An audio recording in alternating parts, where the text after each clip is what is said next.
derramamento do Espírito de Deus na tua vida, sabe por quê, amada? Porque a comida é isso aqui, a comida a gente busca, a comida a gente planta,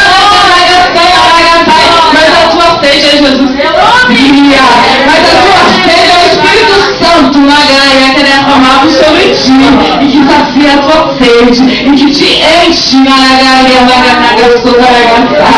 aí, aleluia, louvado seja o nome do Senhor. Havia em Jerusalém vários aquedutos, o aqueduto de Salomão, o aqueduto superior, a porta das águas, o tanque de Siloé, o tanque de Betesda, e eu quero te dizer que nesta manhã o Senhor abriu a porta das águas,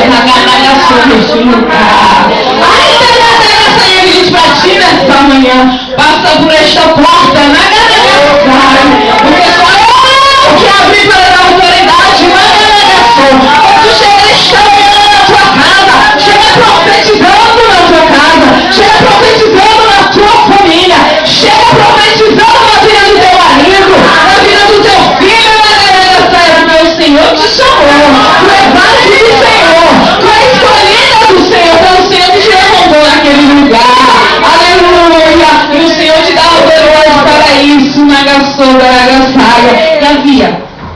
ali também um tanque de Betesda. E vocês conhecem a história do tanque de Betesda. Que havia ali um anjo que descia, e movia aquelas águas, e quando o anjo movia aquelas águas, o primeiro que adentrasse aquelas águas era curado da enfermidade. E aqui um tanque de Betesda nesta manhã também. Anjo do Senhor nesse lugar. Mas também uma ordem do Senhor. Mas nós vamos fazer diferente nesta manhã. Vocês são o primeiro não, amada. E o Senhor vai nos curar nesta manhã. Aleluia. O Senhor vai restaurar a sua vida física, mas Ele também vai restaurar a vida espiritual.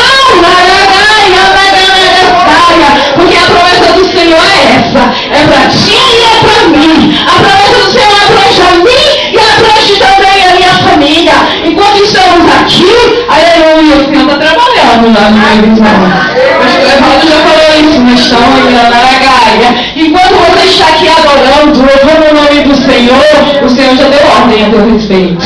A Bíblia Sagrada diz que os anjos são espíritos ministradores, que estão ao serviço do povo de Deus aqui na terra. E o Senhor já deu ordem, já enviou para o teu lar, já enviou de encontro ao teu nesta manhã.